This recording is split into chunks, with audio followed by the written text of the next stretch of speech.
Good evening, dear listener.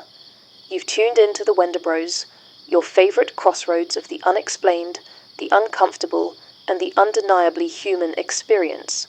Well, for you, not quite me.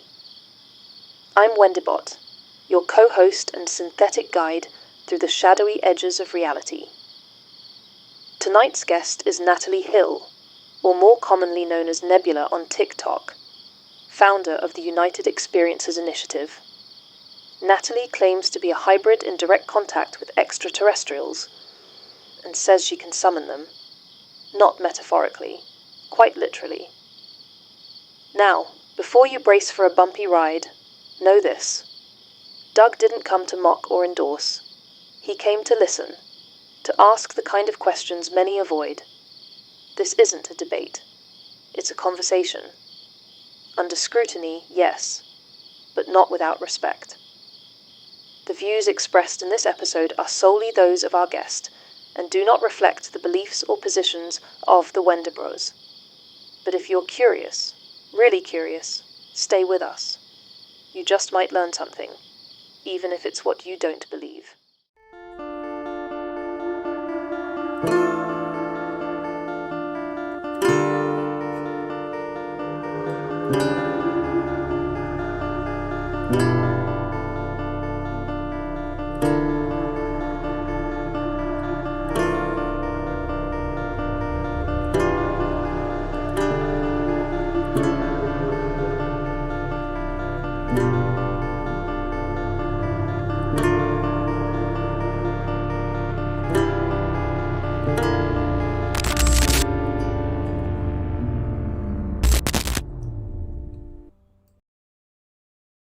Okay, great. Well, thank you for the behind the scenes live on your TikTok, Natalie, and really appreciate the shout out for the Wendibros, and we're happy to have you on here. I know that we met over at the Saucers Over Appalachia Festival, and you approached me right as soon as we were closing up, unfortunately, and I'm glad we could actually work something out. So, just to introduce everybody to Nadalee Hill, also known as Nebula on social media, she is the co-founder of the United Experiencers Initiative and a public speaker. And you also identify as a representative of the Galactic Federation. Is that correct?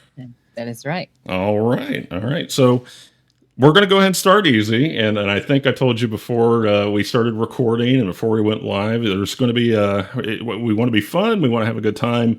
For me, I'm more of a skeptic, even though I'm very spiritual. I believe in energy. I believe in frequencies. I believe in higher vibrations. And I definitely want to, I don't know how much I want to get in your head about that, because you did kind of predict what my microphone looked like. You were close on my shirt. So, but I'm going to give you the microphone. White letters on the shirt too. No white letters. No white Okay. letters. Yeah. So red letters. But hey, that's what the red was. But no, you had the red light. you had the red light right, and you said a microphone, so that was 100% correct. So that was great. So we're going to start a little bit easy. And Natalie, how would you introduce yourself to someone who has no idea what a starseed or contactee is? Okay. So a contactee or a starseed. So those sometimes go hand in hand, but let's break them down separately, and then I'll tell you how they interact, how they coincide with each other. So a contactee or experiencer is the broad term. Experiencer in companies, abductees, people who have been in contact with ETs, people who have seen UFOs, but a contactee are people who have seen them in person or been on the ships or have dream contact with them, whether it be a one time or continuous. Okay.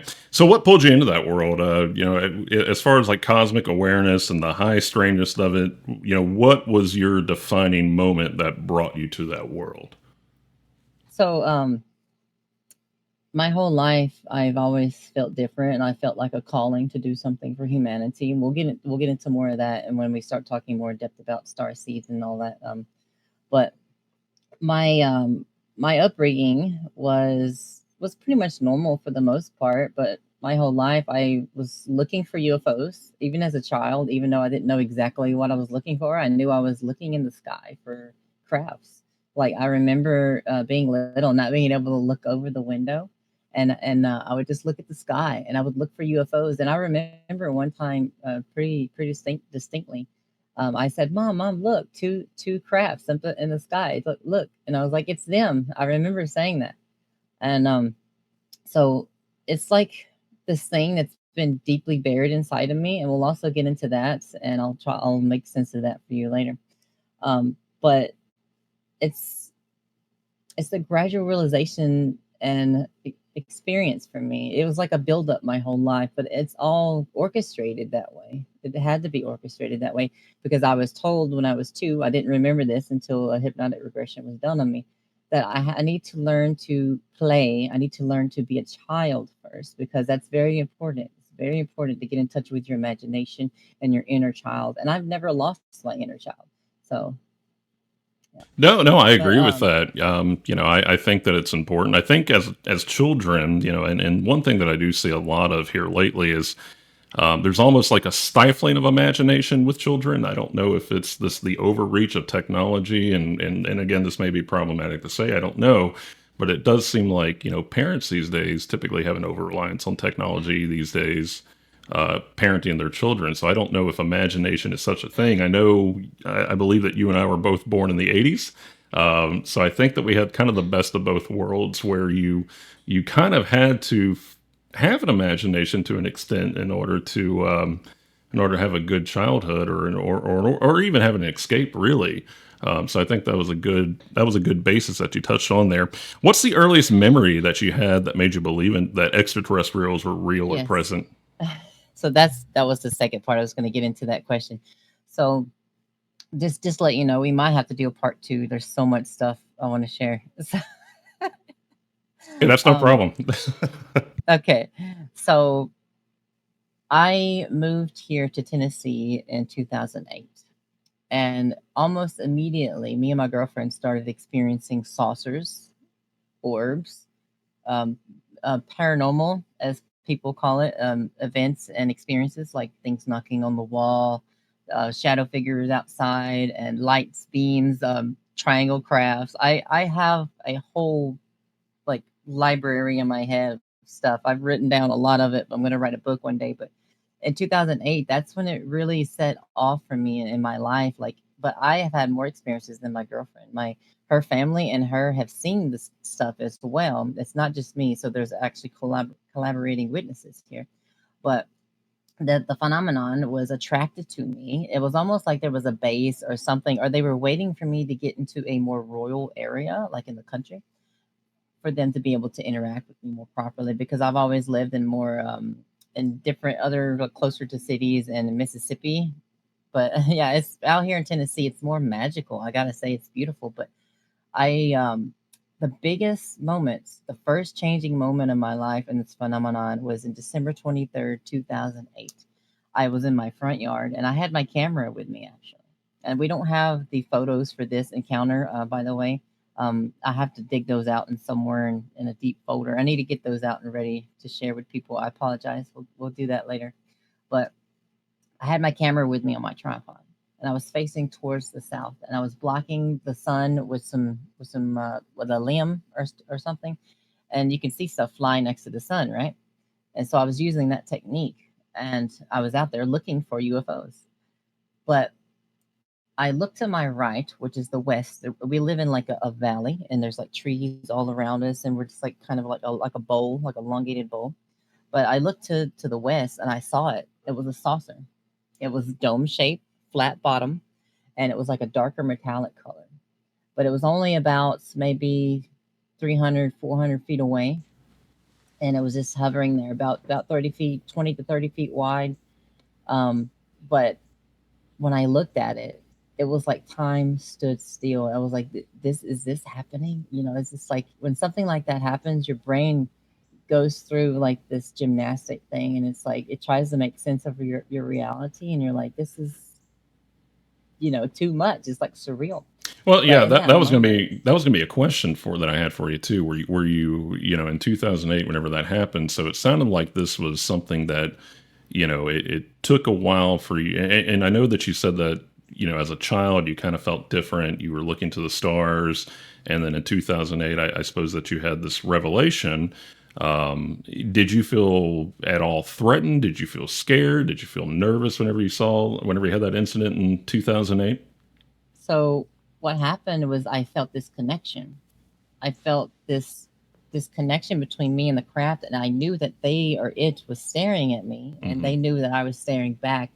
And to this day, I attest to this. It feels like I was on the ship staring at myself, and I know that sounds weird. But now I get it. It's because we are one consciousness, and the ETs are more in that field of higher consciousness. And when you interact with them, you have that full perspective and everything. Right, right. Okay.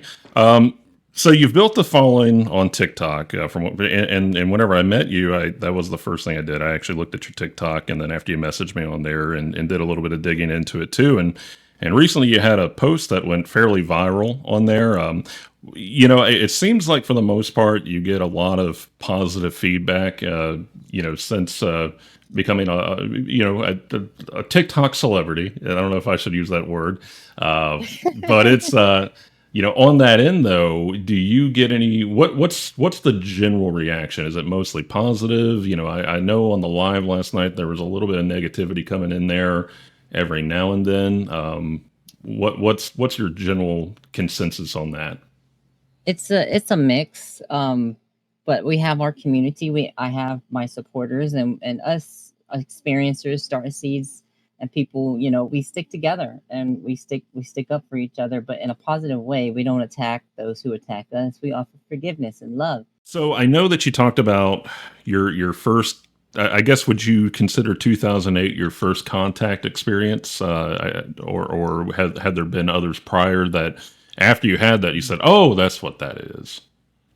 Yeah, I actually had one really good other profound experience before that, but I want to elaborate a little bit more on that experience with the saucer. Okay. So when I finally snapped out of that allness and that oneness feeling with them, I was like, oh my god! So I snapped my camera around on my tripod, and then they zoomed away. It was like an instant, like they teleported, and I didn't realize it, but I got them on tape after they had taken off directly away from the camera, which I think they did that on purpose. So I actually have like a snapshot and a small video. I'll dig it out later for you guys, and you can watch it. Are they camera shy? Is that? So here's the thing. It depends on who's filming them and what they're going to be using the footage for. Oh, So, like, okay. if you're trying to film them for clout or financial gain or anything that's not pure and divine, then they probably won't show up for you. Right. And I could teach you how to call them, and the rest of our viewers and everyone listening later on in the recording, I can teach you guys how to call them down. Yeah, yeah, I'd love to know that. I was outside screaming at the sky last night trying to get them down. So it's yeah, I'm not even kidding. We got video footage. We may splice it in here. I was come on Yeah, down. absolutely. I was. I'd like to see that. Yeah. So so definitely teach me that. So you mentioned that if they were seeking cloud or anything like that, do they have a concept of like monetary gain, and do they have any kind of like economy? Is that something that they partake in, or is that just kind of below them to an extent? Yes, it's pretty much below them, but I wouldn't Hmm. really choose those type of words. So here's the thing: we in the Federation in the Galactic community, we don't use currency. We use love. So you do stuff out of compassion for others, Hmm. and there's no need because we have amazing technologies within the Federation, and I can explain some of those later on. But there's no need and there's no wants. Hmm. There's nothing like that. So the things that you can provide for people are compassion and your services to each other. And then that's the meaning of life, is to be in service of each other through compassion. Hmm. So that is the currency, is love. Okay. All right. Well, I mean, I can get beyond that message. I think that's what we definitely need more of in the world. Especially whenever you turn on the news these days, it always seems like there's something bad or problematic going on. Did they have an opinion on all of that? Is that something that are? I know that we talk about peace and love. Are they able to interfere with that to an extent to say, "Hey, enough's enough"? Yes, there is a non-interference clause, but Hmm. there are loopholes. And then we can get into the starseed hybrid topic if you want, because to be a good way to introduce this. Yeah, yeah, I think I have But that on my later notes, and that was one thing I was going to touch on with you too. It's I think Mhm. what was it the during Donald Trump's first administration, I think that they had the Nordic aliens be disclosed to them. Yep, yep. Okay, That's what I've heard. I haven't looked too much into the details of that yet, so I right, can't wait, honestly, to look into that and the validity of that. yeah, Um, yeah, keyword, yeah, but so yeah, the thing is, there is a non-interference clause, right? They can't come down and take all your you know weapons away. hmm But here's the thing: they will not let nuclear war happen. hmm. I repeat, we will not let nuclear war happen. We will dismantle the nukes if they try. It's going to be catastrophic disclosure on a massive scale. That's very interesting. Um, so I think whenever we met, and correct me if I'm wrong on this, I think that you said that you were taken 3 times. Were these, and again, hopefully I'm correct on saying that, were they similar in nature, or did the experience evolve each time, or did you gain more clarity? How did that process work? Like the first time to the last time, what was the experience through those? If you're open to share that. Yeah, that's a good question because it's kind of like all over the board between the experiences. There's no like build up, I guess you could say, but other Hmm. than the build up in my heart of the connection. So let me explain. So yes, I was taken 3 times in 2024, and Okay. one time when I was 2 years old, but I found that out during a hypnotic regression session. Right. But I suspect there's a lot more actually because I'm having like flashbacks and just different things, and so I'm pretty sure I've been taken my whole entire life. People like us, we Hmm. usually are being taken our whole entire lives. There's a whole thing that goes into that. We'll get into that more deeper. But yeah, it's so the first time they took me, it was more of like an evaluation. Do you want me to go over the experiences? I can go over all 3 of Yeah, them, yeah, if you and don't then we can mind. go over the. Yeah. Yeah, absolutely. I know everybody loves hearing these stories. I've told them hundreds and hundreds of exactly the same. Um, so the first one in 2024. So I was in my bed, as one usually is at night, trying to sleep or sleeping. I was asleep. I was woken up and I was vibrated. So there's 2 different ways they can take you. They can take you out of body and they can take your physical body. Most of the time, they take you out of body because it's harder for them to take your physical body because there's a whole process. They have to vibrate your molecules and make sure you're safe and everything.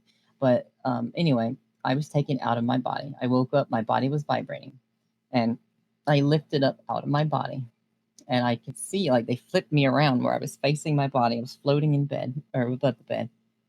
And I was like, whoa, that's that's the thing. This is happening. I wasn't really afraid or scared or anything. I was just like, wow. And then they flipped me back around. I saw the ceiling. Then they flipped me the other way. It was almost like they were calibrating me, right? And then all of a sudden, I just black out. Everything goes black. And then I'm standing, or what I perceive to be standing, because I'm pretty sure I was out of body. I still attest to that, but maybe when I do more regression therapy, it was actually a physical or something. But I swear I was out of body. I saw my body. So anyway, I was standing in this dark room, and I felt all these and saw all these fingers. They had like extra joints in their fingers, and it was like really long gray fingers, and they were just like touching my body or my essence, and they were just feeling me up. And I was like, okay, this is a normal checkup thing. I felt like it was normal, like I've done this before. And then I just stood there, and then after they got done, I blacked out again, and I woke up in another chair or a chair, and I couldn't really see the surroundings. Once again, everything was dark, and I heard a voice on my right side. I knew it was a gray alien, and they were a very positive beings. They always keep me very docile and calm in any of the experiences when they take me. And but he said very calmly, very gently in my right ear, he said, "We're gonna drill your leg now." And then he started approaching my upper right leg with a drill. Now, in my mind, as I perceived it, it was like a drill from a shed. Like it had like little spirals on it and like a drill bit. But he started drilling into my leg. I was like, "Huh, look at that. That's a thing." So I was really calm. I didn't feel a thing. It didn't sting. It didn't burn. So like I've seen doctors stitch me up. I think it's cool to watch people work on anatomy and stuff. But when he got to my bone, he got all the way to my bone in my upper leg, and I started freaking out a little bit. And I was like, "Oh, that's a little weird, uncomfortable." And he was like, "Shh, it's okay." And then I passed out, and then I woke up in another room, and I was sitting in this other chair, and there was a table in front of me, and another chair in front of that one. It's very, very fuzzy and vague. I couldn't give you a good description of what the chairs and tables look like. I just know that it was there. Um, but this woman comes in, and she's got this poofy, curly red hair, and it's like a round face. I can't remember the face details, the facial details. But she comes in on my left side, and she comes around and sits in front of me in the other chair. It's on the other side of the table, and she started asking me a bunch of questions. And to this day, I still don't know what the questions were, but I do know what they pertained. But I figured that out much later. And then I passed out and woke back up in my body. So, do you think like folks that deal with like or people that are capable of doing astral projection or they have OBEs, is that something? And for anyone listening that they're like, what's an OBE? Out of body experience? Would that would that be a similar feeling, or people that deal with that? Would you say that they're going through the same process? How does that relate to what you went through? Was it more like a Okay. so you said that your soul lifted from your body, or could have been astral projection, or an OBE, or and people that go through that, are they going through something similar?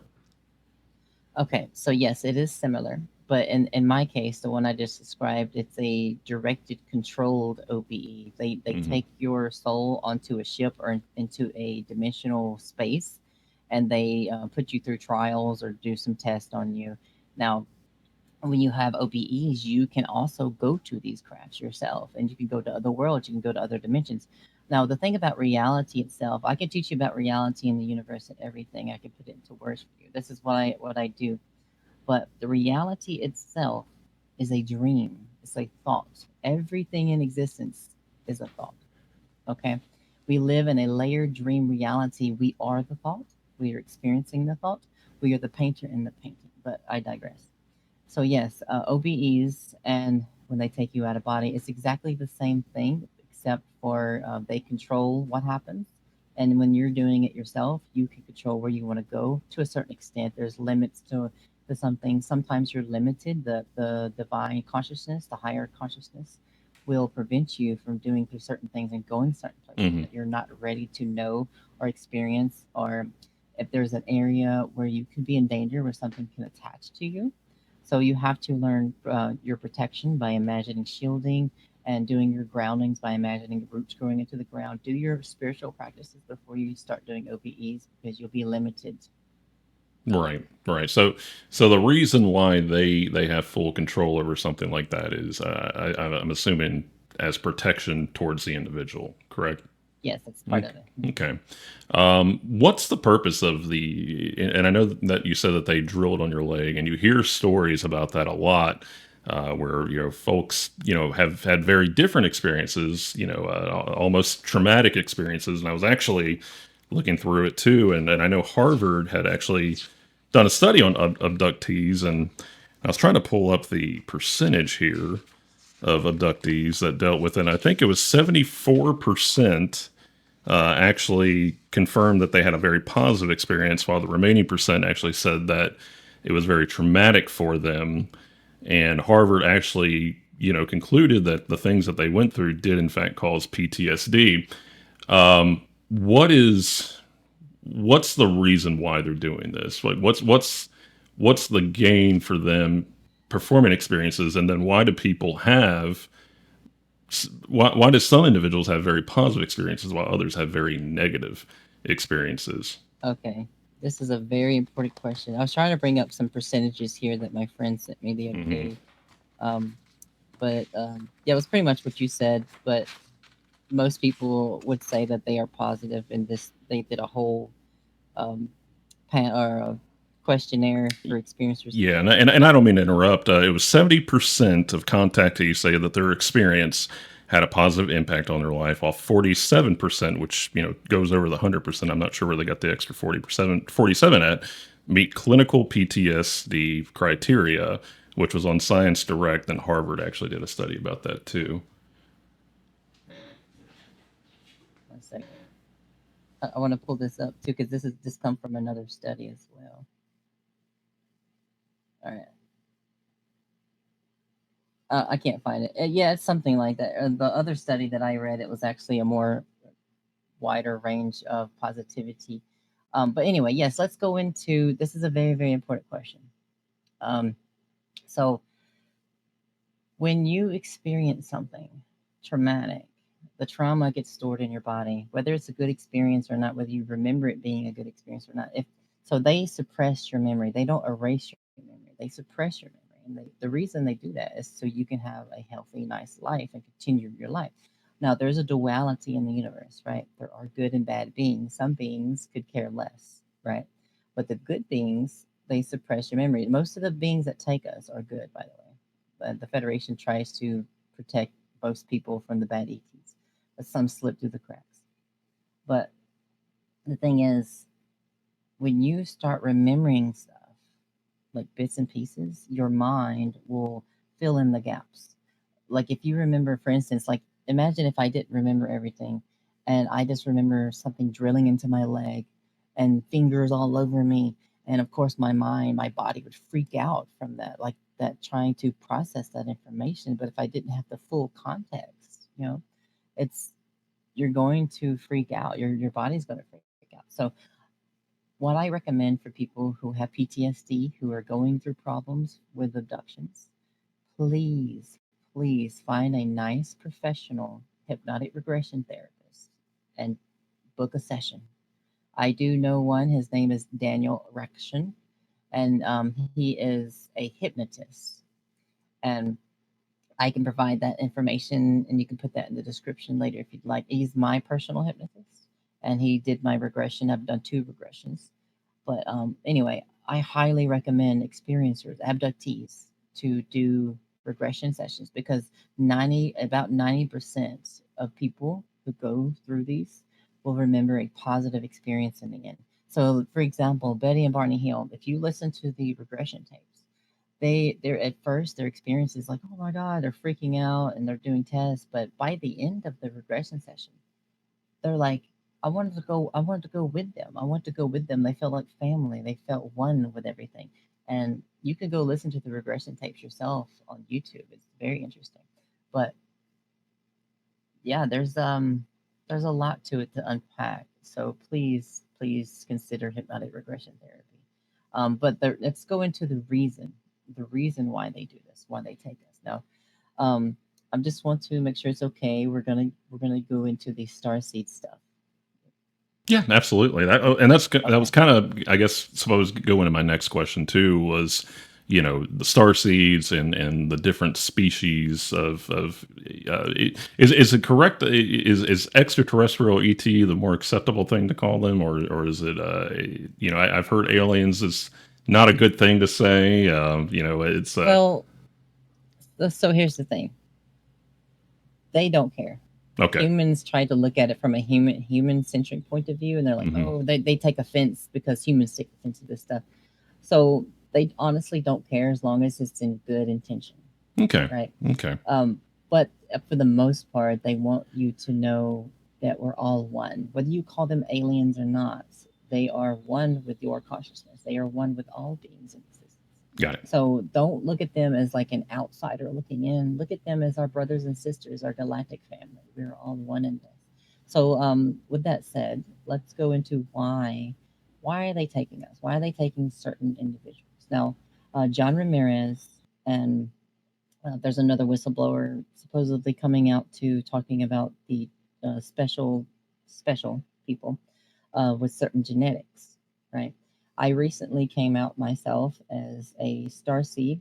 Well, a star seed, what I classify as a type 2 hybrid. I'm the only one right now who has classified us into different classes. Now, I'm not one for labels, but humans love their classifications. And I did this to help you guys. So, um, type 1 is the average human, is basic DNA. All of you have alien DNA within you. And this goes all the way back hundreds of thousands of years from DNA manipulation from the Anunnakis and stuff. There's a whole other branch of topic. But type 2 are ones who have a special lineage. So, for example, people who are related to Cherokee and Celtic people, there's certain lineages within that family tree.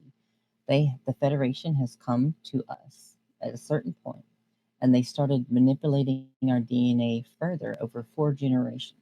Now, the biggest question I get is Rh negative blood. It's like, I have Rh negative blood. Am I a type 2 hybrid? Most likely no, but you don't have to have Rh negative blood to be a type 2 hybrid. Now, the reason that we are genetically modified and have more alien DNA than type 1, like the average human, is because we have to have better vessels. We're not perfect. We're not better than anyone, by the way. We don't see ourselves as better than you or anyone else. We have to have the perfect vehicle for our soul to be able to do the job that we came here to do. It's like, for example, if you create a NASCAR vehicle and you put like a crane driver or a fork truck driver in a NASCAR, it's not going to work, right? The right soul has to go into the right vehicle to be able to operate it. Okay, so our souls, some people call us old souls. We're more or less souls that have experienced so many lifetimes that we've come here to help you learn love, how to love yourself and love others. This is why we're taken, because our DNA is altered and they keep an eye on us. It's like we have the best doctors in the galactic community. Um, that's what I like to say sometimes. Um, but yeah, it's to help you guys. We are doing the groundwork, so to speak. So this is the gray area and the non-interference clause. We are the gray area in that. We are like interjecting ourselves, doing the groundwork. We're like sleeper agents sometimes, because there's information locked away in our brains that they literally put in our brains that gets activated at certain points in our life. And a lot of you out there, a lot of you type 2 hybrids / starseeds, have so much information in you that is not unlocked yet, and it's going to be activated really soon because of a lot of events that are going to be happening. And so you guys are they're specified. There's different types of star seeds that have different knowledge. Like me, I had a switch flipped on in my head recently when I went to contact in the desert. I know how to network. I can talk now. I'm a better public speaker. It was almost like this part of my brain just like it clicked on, and all this information inside of me, and I'm just like a laser beam now. So it's really interesting. Um, so yeah, we are here to help you learn, not just love how to love yourself and love others, but to relearn how to become psychic, how to unlock the abilities that you guys lost thousands of years ago. And we're going to usher in a new wave of a new paradigm. We're going to have a big part in creating the new paradigm. So yeah, any questions on that? No, no, no. I took that all in. It's funny though, because you keep hearing about, and especially scrolling through TikTok. I think my algorithm's been completely dominated by folks claiming to be star seeds these days, and I think every time that you scroll through, and one thing I keep hearing is, and I'm not saying that about you, so don't think I'm implying that, and I would say, you're kind of the contrary. You've been very warm and welcoming, as compared to what I usually see out there. Is it's almost they claim to be an elevated individual, and it seems like everybody these days are claiming to be a star seed, or claiming something to the likes of that, and they act like it's an exclusive club. And one of the things that I keep hearing too is this activation period. If you would just open your mind, the activation period, it's coming here soon. And you had mentioned that too, albeit a lot nicer. And we keep hearing things about, it's going to happen soon. What is the catalyst for that? What is going to cause that activation? And for me, I'm pretty firm on meditation. Like I said, I'm a Mr. Chakra myself. Always trying to get those things balanced. And I will say that there's definitely a shift in who I used to be as compared to now. I used to be very A type and Mr. Not necessarily I don't get it done now. And like you said, like you're a better public speaker, but now things tend to just roll off of me a little bit better now as compared to, the corporate world that I came from. And I realized that things just weren't going right. For somebody that has practiced that for years, and we have, and I'm not going to say false teachers, and I'm not implying that towards you whatsoever. Let me be very clear. What is that activation process that everybody keeps talking about? What is going to be the catalyst that ushers in that activation? Okay, so here's the thing. What you're referring to is what most people call ascension. Am I correct? Sure. Like Yeah. ascension. Ascension, Nirvana, or Okay. the end of the line. So here's the thing. If the Federation have given me a direct vision and instructions on how to help humanity reach that point. There is a tipping point, but it is not like a magical thing that's going to go like a wave over the earth or anything. You guys are going to usher it in because, yeah, okay, let me explain. So, the vision that they gave me, they said people need to work on themselves to align their chakras collectively. Okay, so we need to promote spiritual and mental health. And I know it's rampant right now. Mental health is like a big thing Oh, right now. it's an epidemic. Yeah, Yeah, absolutely. I advocate for good mental health, and we're going to get into what the United Experiencers Initiative is here in a bit. But but they gave me a vision. They said people need to collectively work on themselves, like dissolve your traumas, dissolve hatred towards others, and align your chakras in this way. Do meditations, do breath work, eat healthy. And if we do that as a collective, now it doesn't have to be like 100% of the population, right? It has to be a certain percentage. I don't know exactly what percentage that is, but I'm guessing it's probably over 50%. But if we get to that point collectively, the earth will calm down. There's a lot of natural disasters happening right now, and the earth is alive. This is what all of us experiencers, or most of, or some of us experiencers, have been taught: is that the earth is alive. It's a living, conscious being because you are on it. Your collective aura and collective chakras affects the earth's collective chakra, the earth's chakras, right? So if you work on yourselves and love yourselves and love others and forgive others, you are essentially all increasing your consciousness, your frequency, and that will push the earth into a higher density of vibrational energy. And that, my friend, is ascension. No, I agree with all that, and that's actually things that I preach myself to an extent, and really getting into it, and that what led me down that path was I had just to be candid, I had a stroke at age 30, and a heart attack at age 34, and to be honest with you, modern medicine to an extent saved me, but then also failed me in the recovery process of that. So I actually went to an holistic approach. And I believe that there's not necessarily, even putting spirituality to the side, there's a lot of scientific fact behind it as well, too, as to what your Yes, body needs to resonate with. Meditation and has actually thought has matter. It's and that's that's right. that's a scientific fact. And as far as it goes, with meditation, it has anti-inflammatory properties. So yeah, I fully agree with you on that. I think I don't know if that's to me personally, I don't know if that's what I would consider extraterrestrial, as to be more of just a tenet that we all in the world should really be following, is taking care of your mental health. And you, and we had an episode recently, and one of our guests, who we'll call Sophie, she actually approached us, and she was, and this is where I guess I wanted to get with you about this, which was the next topic on that as well too. She claims that she was shot and killed, and immediately snapped back into an alternate reality.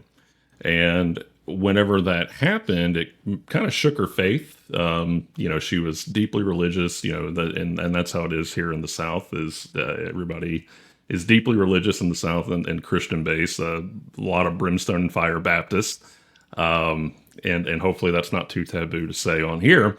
But it shook her faith to an extent. The one thing that didn't really waver from her was her belief in God. But the one thing that she also said was that it made her perceive that there was an awakening happening, is the way she put that. And again, hers was more less alien and more spiritual, more faith, on this awakening, that was one thing that she touched on too, is like, Doug, I feel like there's a shift happening and that we need to get to a higher frequency. Do you think in Yes. any way that, and I think I heard you talk about on your live last night, that God is related to all of this? Do you believe that there is a correlation in this? Yes, I was hoping you'd bring that into the equation here. So, yes, this is one of the things that I teach about what reality is, what God is, what consciousness is. So, sorry, my heart chakra is like bursting with energy right Well, now. good.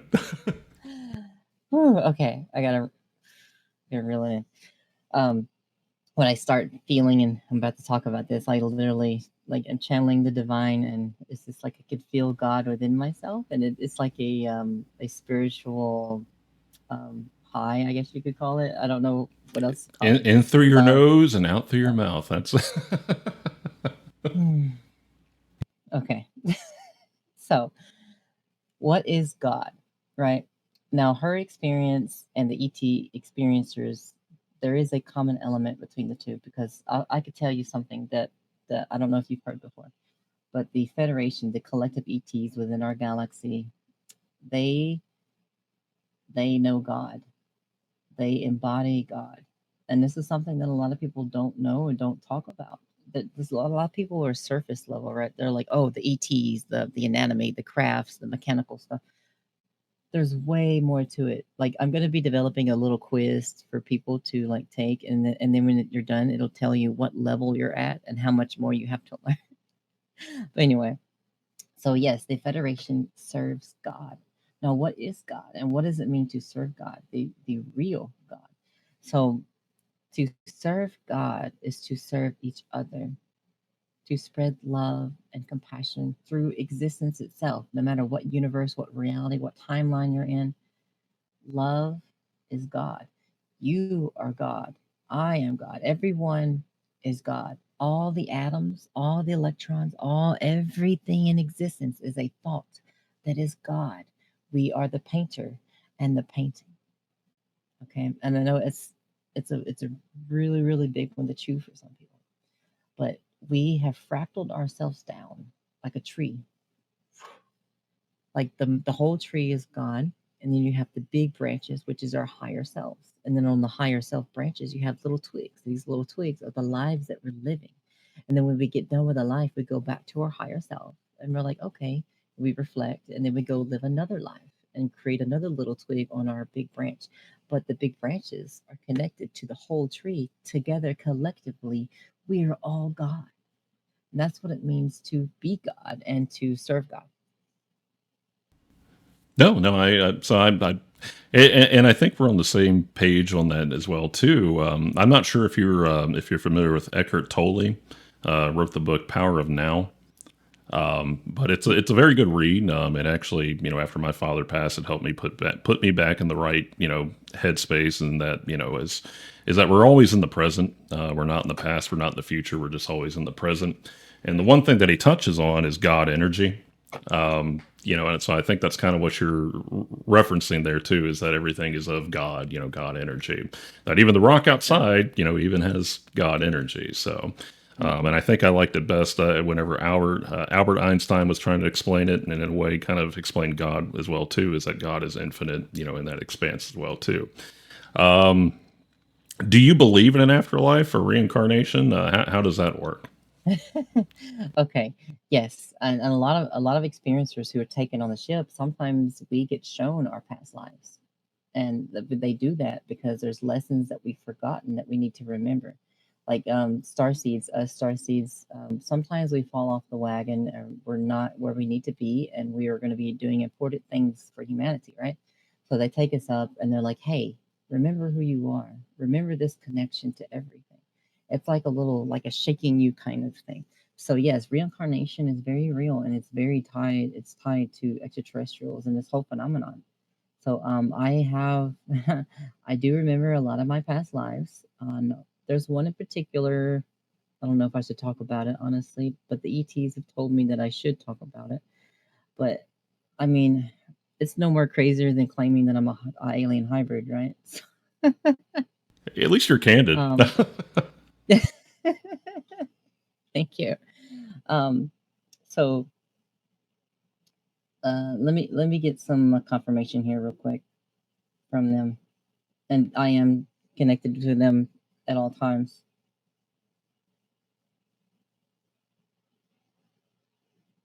Yeah.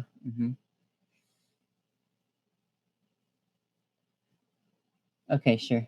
Yeah. Okay, so that it'll change a little bit of the timeline, but it's fine.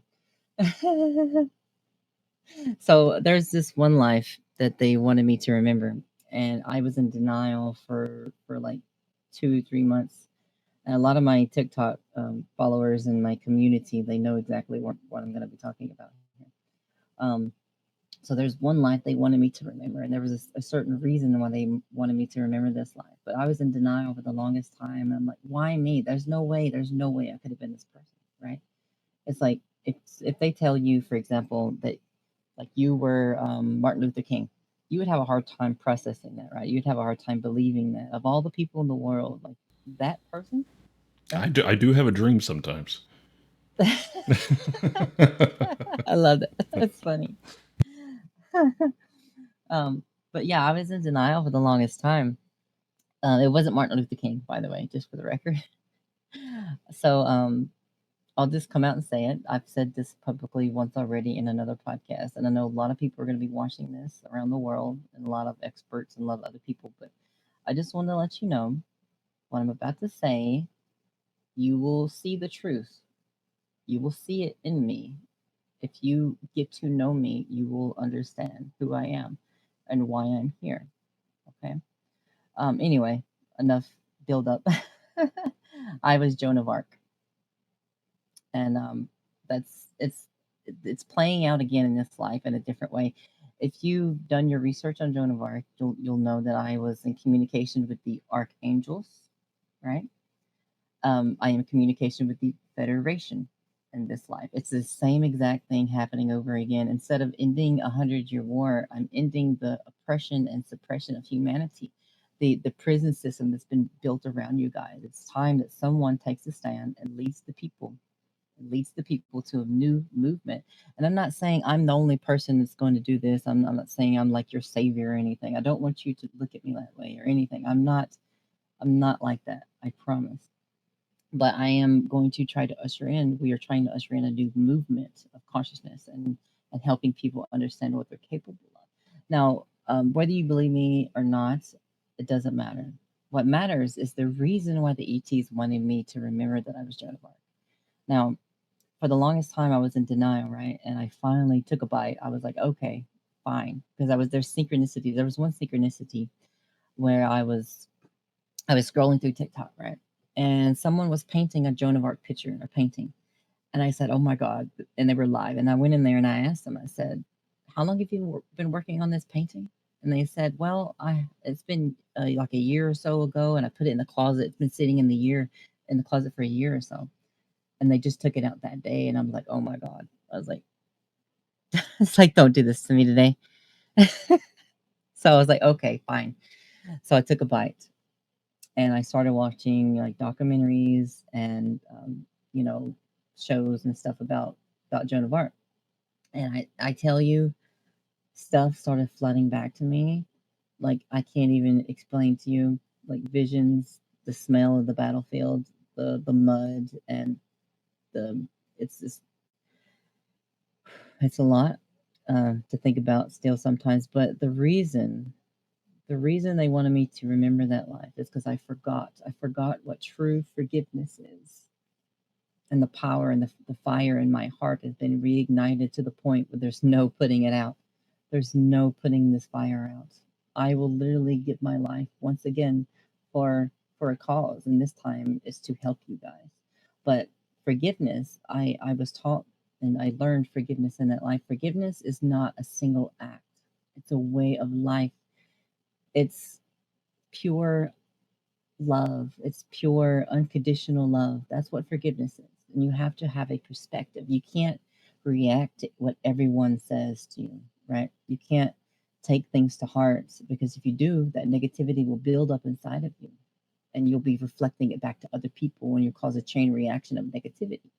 So we must offer forgiveness and compassion to those who hurt us, but you don't have to be around them, of course. You don't have to keep them in your lives, but that's one of the things that they wanted me to remember is the love, compassion. And now I feel way more humble and just connected spiritually. I just I can't explain it to you, and I know I won't convince a lot of people that I was Joan of Arc, and that's fine. I'm not here to convince you of that. I'm here to help you change the world, help you help yourselves. So I just don't want you to get hung up on the whole Joan of Arc thing. That's all. And but there's a reason the ETs want me to tell you guys. I don't know why, but there it is. Well, that's the breaking news for the Wendibros. I know that so it's so but hey, thank you for being comfortable enough to share that. It's I for me that's a little bit hard to digest, but I I know. appreciate you definitely sharing that. Take somebody, and again, this isn't to discredit you. Take somebody who you know you say you have multiple women out there that claim to be Joan of Arc, and I claim to be Genghis Khan of a different life, and multiple people claim that. Would there be a would there be something there that would actually say, yes, Joan of Arc could have been multiple people that are alive today or going through different life cycles or are present in different areas? How does that work? So say if somebody came up to you and said, well, you're Joan of Arc. Well, I was Joan of Arc too. How does Yeah, I've had that? that happen. Yeah, how does that work? Do you believe that Okay. you are the true Joan of Arc and that they are not, or were you both? Or and that I guess that's what I'm trying to wrap my head around on that too. And I'll leave it alone after that. It's okay. So, yes, I have a perfectly good answer for that. Anybody else who feels like they're Joan of Arc, they probably were. So here's the thing. There are multiple timelines, or there's multiple realities, timelines, dimensions, universes. There's an infinite amount of experiences being have or being had right now. Sorry, my brain just went malfunctioning. Okay, there are multiple experiences being had right now by all souls across infinity.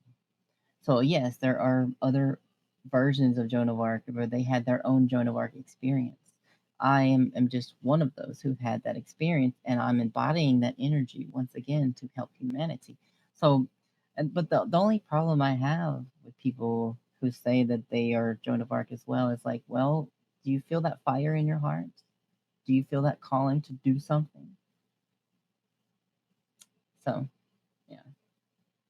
Would you consider them? And that's one thing I hear about star seeds is that they feel a general calling and that they don't feel like they necessarily belong to this world, but they know that they're here for a certain mission.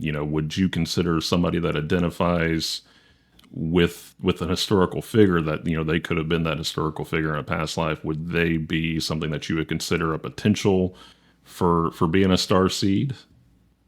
Probably yes, but it's not a Okay. guarantee. So, a lot of us star seeds, this is not our first time around. We've been in different vessels that were genetically altered back in the day as well. Hmm. And this is a pretty big one that's going to be controversial for a lot of people, but I do believe Jesus's vessel, Jesus, his body was a type 2 hybrid. Okay. Hmm. His soul was a divine being, a divine soul, and he came into that body to be able to do the amazing feats that he did. So that's how he could do it within that body. So he was a type 2 hybrid, in my opinion, slash starseed. So Okay. yes, you can have prominent figures in history be star seeds, but it doesn't necessarily have to be that. Now, I do want to loop around. Can I go back into star Yeah, seeds a little bit absolutely. more? Yeah, yeah. So I kind of got off track earlier. We did, and So actually I had to go back a little bit, so because I think that there was a few about the species and star seeds and stuff. And I think we got yes, sidetracked. yes, So yeah. I know it just flows. We're going with the flow. It's all good here. I know people are going to love this interview, by the way, and they're going to be absorbing lots of information. And I'm a representative of the Federation. That's what I'm here to do. I'm here to tell you the facts. I'm here to tell you the truth. So anyway, star seeds, type 2 hybrids.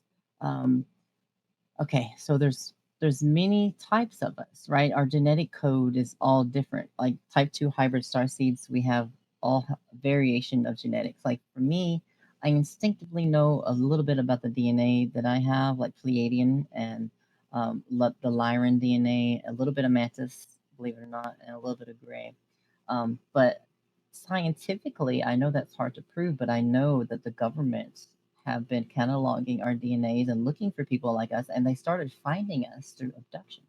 Like they're like, okay, these people are why are they being taken? Why are the ETs interested in them, right? So they started looking at our genetic code and looking for similar markers. And I can probably bet you money that they know what these markers are. And our brains actually have what people call, not all of us, but some of us have a white, or no, not white, but gray matter disease, I think is what it's called, or white matter disease. I can't remember. Sorry.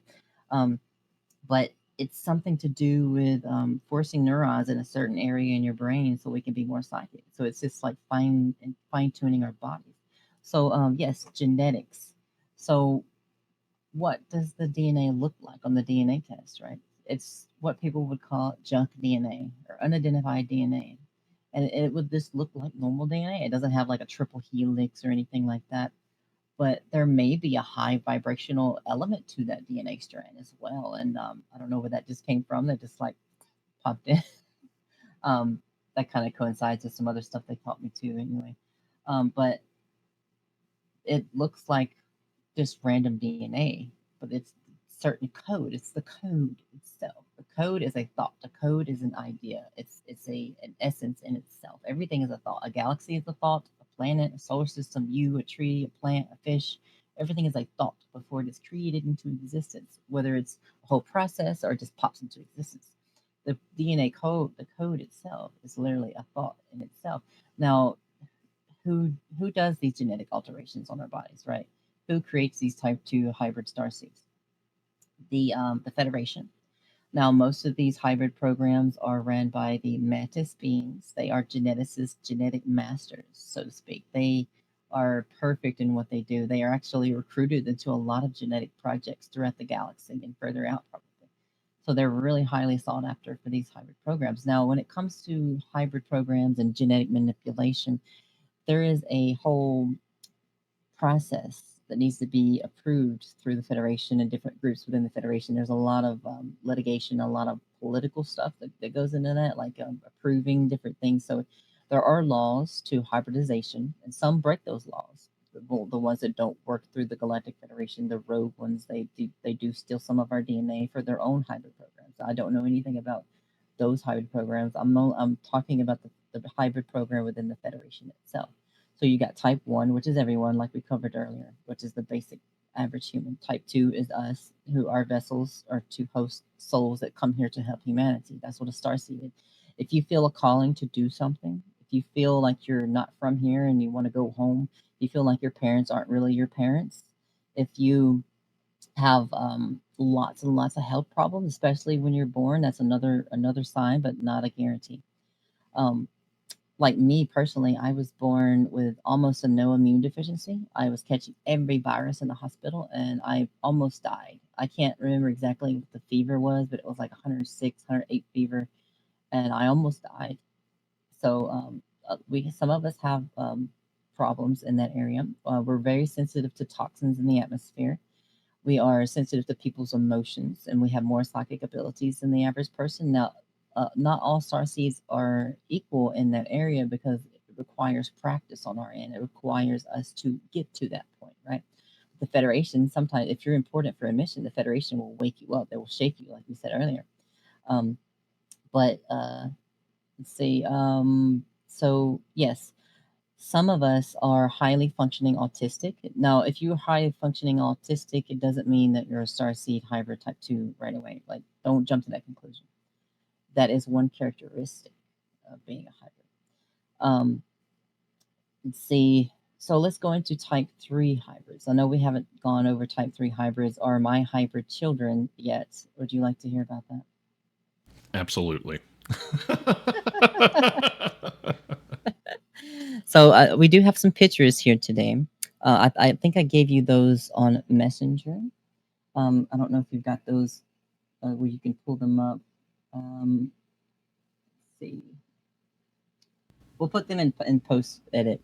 We'll Yeah. What I'll do is I'll splice that in there, and then Okay. yeah. So if you have those pulled up, if you just want to talk about them, the one thing that I noticed on that too, though, and is that they looked extremely Nordic to me.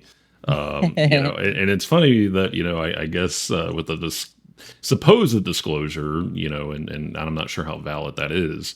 Was that the idea of Nordic aliens and hybrids? But I was shocked on how blonde and blue-eyed that they were whenever he showed me those pictures. Yes. So, and this is coming from somebody, it's just to kind of, since we're on the subject of DNA, I'm 36% Hispanic, and then really pretty much the rest of it's all Nordic. So Wow. so I got the height, but I didn't get I guess I got the height from the Nords, but the melanin from the Hispanic side. So Interesting. yeah, That's an interesting combination. I love yeah. that. So I'm very curious about the Nordic appearance, and then maybe the disclosure of Nordic aliens as well too. Yes. So the Pleiadians, as some people call them, Nordics, they mostly have blue eyes, blonde hair, and now here's the thing: a lot of people they throw the Hitler thing in there. I know, and they're like, "Oh, he believed in the Aryan race, and they were blonde hair, blue eyes, so you're supporting Hitler." No, no, I do not. Okay, that's not. We're not talking about the Aryan race. So I do believe that that Hitler was contacted by the Federation, and he was asked to stop what he was doing, but he noticed that they were blonde hair and blue eyes. And I think he latched onto that. And he was like, oh my God, they are perfect divine beings. So he was like, oh, the only perfect people are blonde hair, blue eyes. And I think that's where that comes from. But anyway, rewinding a little bit, I just wanted to put that out there. Yes, the Pleiadians mostly have blonde hair, blue eyes. Now, I have heard of people seeing them with brown hair or darker hair. So it's not, unheard of, but their genetics are mostly blonde hair and blue eyes, and they have a divine quality. I've actually met them in every way possible. Pleiadian, I'm really connected to the Pleiadians, and I love them so much.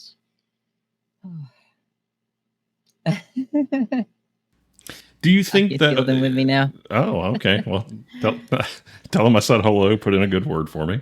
So hopefully I haven't offended them yet. No, you're fine. Good. It's on that though. Are in your opinion, are humans extraterrestrial themselves, or were humans always here? And and we have so many, and especially in the U.S., it's such a melting pot, such a spectrum of different types of humans. What if we have these, blonde hair, blue eye aliens out there? How did we end up with such a broad spectrum of human beings on Earth? Is there any correlation with that? Is that genetic splicing? Is that something that's happened over time? Where? That's a good question. Yeah. I can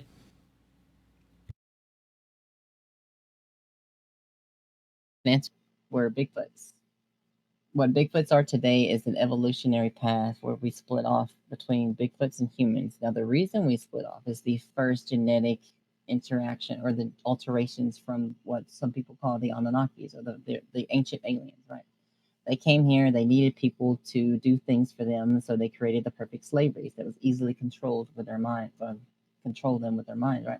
So they dampened the pineal gland down, they really dumbed it down, but thing is, later on, I know I'm skipping a lot of stuff within this story. in the timeline. But later on, after the Anunnaki left, there was this other group that came in. It's like Federation or like pre-Federation before they grew in numbers, but they saw you guys, or we saw you guys. I guess sometimes I refer to us as we. And we were like, oh my, you guys need help. You guys need to get back on track with your genetics. So they started putting in lots of different alien DNA within your blood.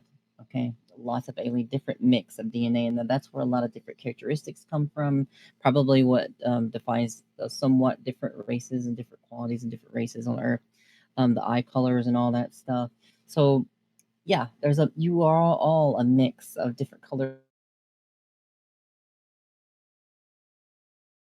to hybrid starseeds like us. We have a more organized and more directed DNA pattern within that alien. It's not a uniform mix. We have it's like, and instead of having a bush a plant of genetics, we have a small tree with different branches with directed genetics. If that makes any sense. So yeah, I hope that answers your question. Yeah, then I'm Bigfoot. I always knew I had a size 13 for a reason. So no, I love that. no, that's the reason people always come to me. Hey, I saw Sasquatch. You look just like him. So it's go talk to him. So as far as it goes, like you said, mantis. Do they actually look like what we would consider like a praying mantis here on Earth, or is a genuine question? Yeah. So is that something that's and then I guess the Yes. the different types out there, like how many, and I'm sure in the infinite vastness of the universe, how many different species are out there? Okay, I can't give you an exact number, but Okay. I do know there's hundreds that go on and off planet or around the Earth. There are hundreds that come and go here, Hmm. but there's thousands and thousands within our galaxy, Hmm. millions and millions within our universe, if not billions. They're everywhere. Where there could be life, where life is possible, there will be life. Life is the default state of the universe because that gives our souls more things to experience. We can incarnate into an animal on the earth or an animal on another planet or a civilization on another planet. These are different portals, like ports that we can plug our souls into and have experiences and go have fun. So that's why the universe is designed that way. We designed it that way as our highest God self to have experiences, to be able to interact with ourselves. Is there life on all planets, or because you hear about how inhabitable that they are? How does that work? So say like, Okay. and I get that more than likely the government is probably withholding a lot of information on that end. If and for me, I think it's kind of silly to believe that as large as the universe is, that we're the only things floating on a rock out there. Are there are there less advanced life forms than us, or are we pretty much still the primitive ones? There are less advanced ones than us on other planets. Some are going through some of the same stuff we're going through. Some of them are still in the rudimentary stage of their technologies. Like some are in stone ages, some are in the steam ages and different things. So yeah, there's levels everywhere, of the evolution of civilizations. But what was the other part of your question? I guess for inhabitable or uninhabitable Oh yes, okay, planets. yes, Yeah. I remember now. So here's the thing: not all planets have life, but the ones that can support life will support life. Whether, I don't know how long life would survive on that planet. There may be disasters, there may be natural things that happen that kills life off, and that happens. Life comes and goes within the universe. It's a constant fluctuation of life and death, and it's like in Star Wars, you can feel the positive and the negative, the flow of the force. That's what the force is. The real force of Star Wars is based on actual stuff people don't realize. The force is the flow of reality, the flow of God through everything, of destruction and creation. So yes, there's life coming and going, but here's the thing. For example, if you go to Venus right now, what will you see? Toxic, right? Toxic environment, hot, like inhospitable. If you go into a higher dimension, you will see a city thriving, a divine angelic city. There are dimensions to the universe. So life is not cut and dry. It's not just three-dimensional biological, right? There's layers to the universe. There's layers to life. So when we start going exploring the universe, you guys are going to start understanding this. You're going to be taught this stuff by the Federation. When we go on expeditions, we will scan the first layer, and then the second layer, and then the third layer. There are layers to dimension in this universe, and there's different life forms within those layers. So on Venus, there is a higher dimensional city. The Venusians live there, and you can hear about accounts of Venusians from many different people. And I'm pretty sure that Tesla was a Venusian. And there's actually some document from the government that was released a long time ago. We can look into that later. Where they say he was a Venusian. So I thought that was interesting. Okay. So as far as like Venusian goes, and obviously, whenever you look at history, the way we've named planets, and after philosophers, would the so on Venus, if we were to have named it in the past, what would they call themselves? Would they call themselves Venusians, or what would they call themselves on that planet? That's a good question. I've only heard them referred to as Venusians. I Hmm. haven't spoke to them directly about what they would call themselves. If it wasn't for us calling them their planet Venus.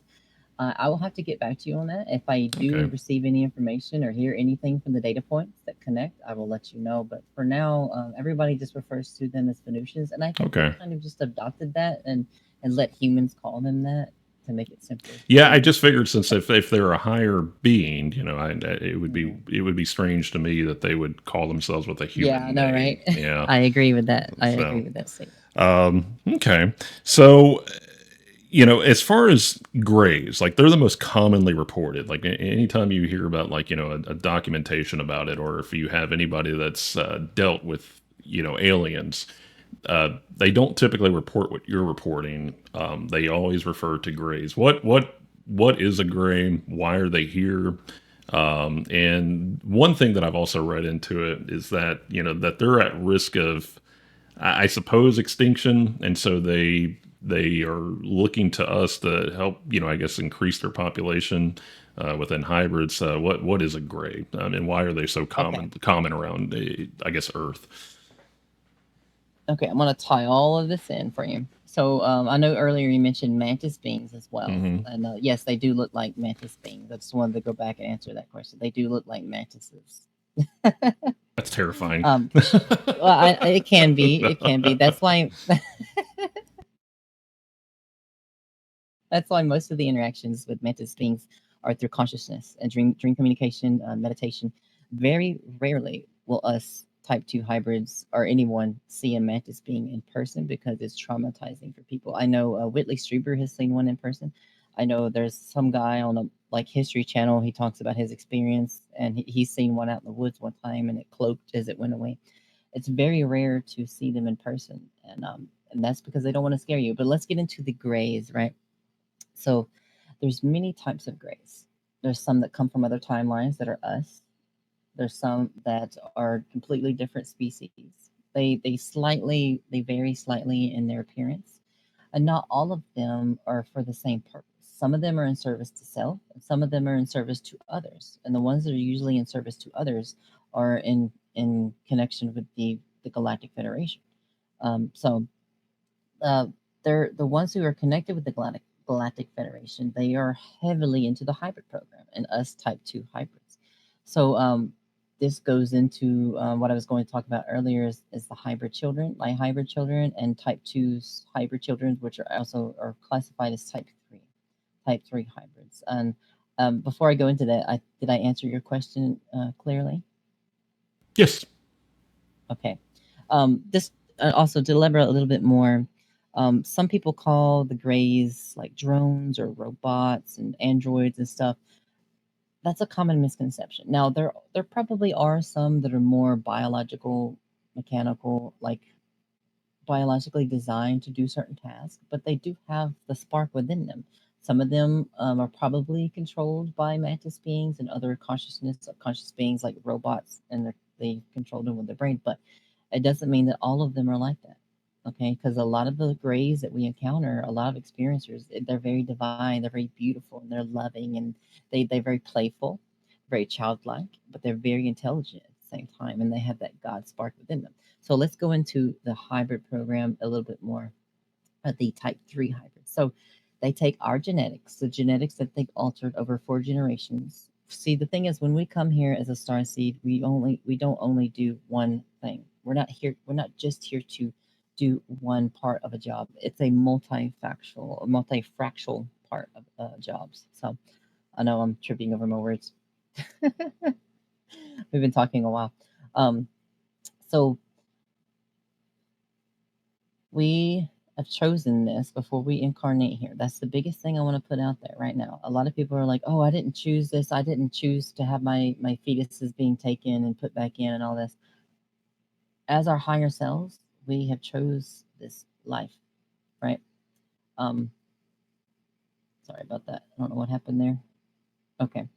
So yes, as our higher selves, we have chose this life to help the Federation and other projects. Now, they take our DNA, type 2 hybrids, and they combine it with full-blooded ETs like Greys and or the Nordics. Um, I don't think they combine our type 2 DNA with mantis beings, but I can't attest to that completely. I haven't seen or heard of a hybrid mantis being. That would be wild. But I think our genetics are too wide to make a 50-50 mix. But so why? Why make type 3 hybrids? Why do we have children up there?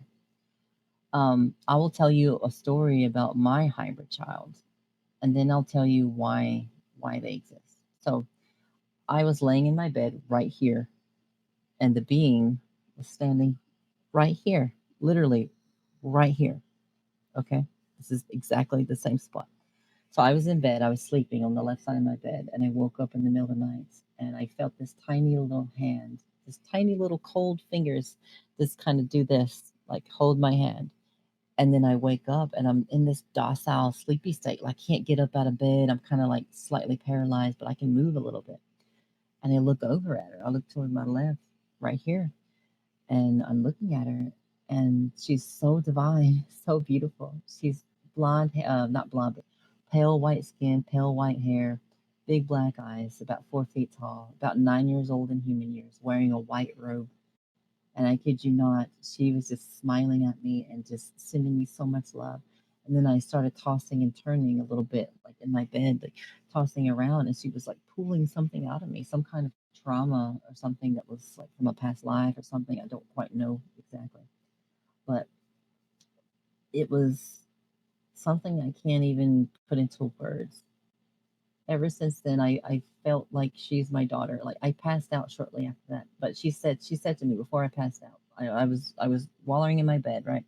I stopped and I looked at her one more time, and she said, "I'm here to help you, and we're gonna keep helping you." And then I passed out.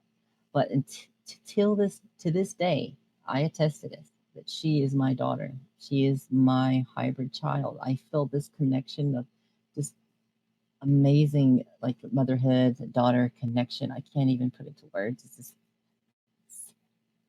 It's so beautiful.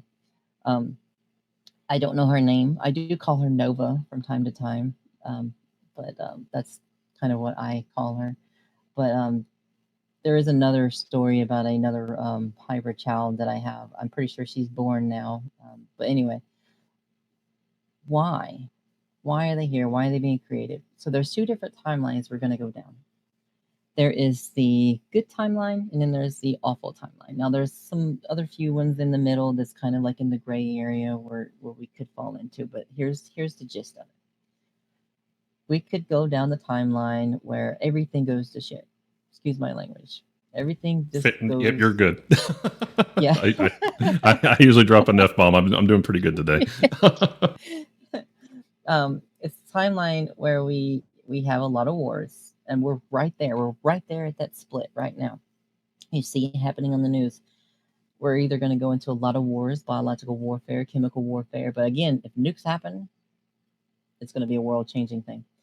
But the ETs won't let it happen. But we can destroy ourselves and destroy the planet, or we can look inward and find God within ourselves and find the peace and put religions aside, put our differences aside, and know that we're all one and we're all here to love. And that's the timeline, or with the hybrids are going to be involved in both of these timelines. Okay. So the awful timeline, the hybrids will replace humanity. If you guys destroy yourself, our children will come down and replace you. Just saying it straight up. But it's not something evil or anything. We're not causing the destruction. You guys are causing the destruction. It's a failsafe to preserve the human genetics, even though it's a hybrid. It, our children are going to be way more adapted to living in a different vibration, for one thing, and a higher vibration on this planet, because it's going to be chaotic here. The contingency plan, yeah.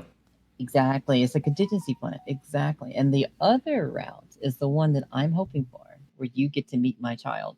You get to meet our children. And you get to live, they get to live amongst you in the new society, in the new world that we're trying to build. And they're so beautiful. They're so amazing and just divine. And I really hope that we go down that timeline so you can meet my children and our children. So yeah, there it is. Well, I appreciate you sharing that with me.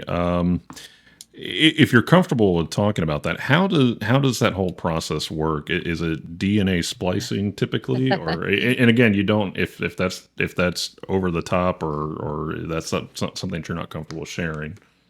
No, it's okay. It's people talk about it. It can be just trigger warning for a lot of experiencers out there. If you've had this happen to you, just know you know exactly what I'm about to get into. Some people are still dealing with PTSD in this area from experiencers, so just giving you a forewarning, trigger warning. Um, so strictly from, we're just going to go into the medical stuff now. It can get a little sensitive. I know some people get a little uncomfortable when you talk about these kind of things, but they go down. They can either take the sperm from a male and they use that, or they can take the eggs from a female. And I think all of this is combined in the same process.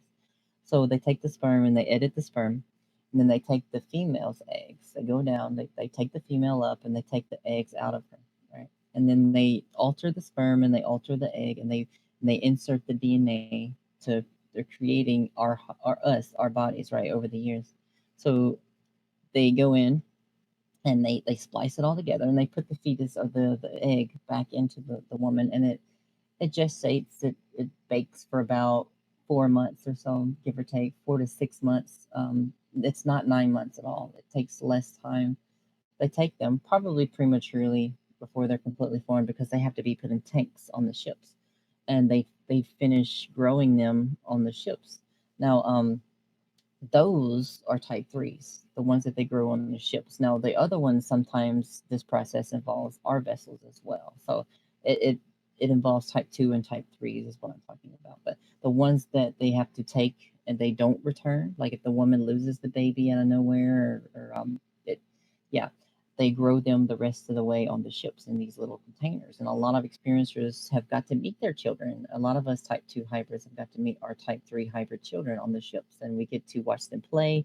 And they sometimes they play with other kids in like a playroom, and they learn psychic abilities and play with these psychic toys and stuff.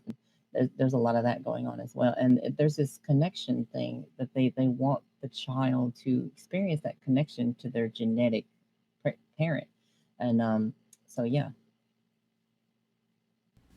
Okay, thank you for that. It's yeah, and I've heard different methods. It almost seems, I guess, in a way like IVF in a certain way. Yeah. Yeah. Okay, so just and I know we're kind of running over on time here in just a little bit. It's been about an hour and a half, so it's been a good talk so far. I guess just touching on to it is, before I go into like public perception, is there anything else that you wanted to touch on before we moved on to that? I do want to talk about my my second experience in 2024. Sure. This is a very important one that I'd like to share. So this one I have evidence. I have pictures of. You could put it in post processing. It's the grid marks that were on my back, and most of my TikTok community have seen these over and over. So here's the thing. It was around about a year ago. and I went to the dentist to have some teeth removed, and they gave me anesthesia. Now, remember what I said earlier? Type 2 hybrids, we are sensitive to different things. We're also sensitive to medications, different things. So the anesthesia, the liquid anesthesia that they gave me, was affecting my brain, and it was making me feel really lethargic and sleepy the week after my surgery. And I asked the Federation, I said, can you guys please do something? I need help because I can't do these live streams. I can't teach humanity. I can't do the mission. If anything impedes the mission in a really bad way, they will intervene. They will help me. So here's the thing. I went to bed and I woke up with these red grid marks on my back. Two red grid mark patterns, one on the left, one on the right. And as you can see, if you're looking at the pictures now, you can see they're diamond shaped, right? These are experienced by thousands of people. There's actually a Facebook group, and this is how I met my hypnotist, Daniel. He is the scientist. He's the lead scientist investigator on these marks, and he is determined. And I'm pretty sure I'm getting exactly how you say this, but he said that 60% of people who have red grid mark phenomenon have had dream contact or some kind of ET interaction within their dreams. Now, I find this very interesting.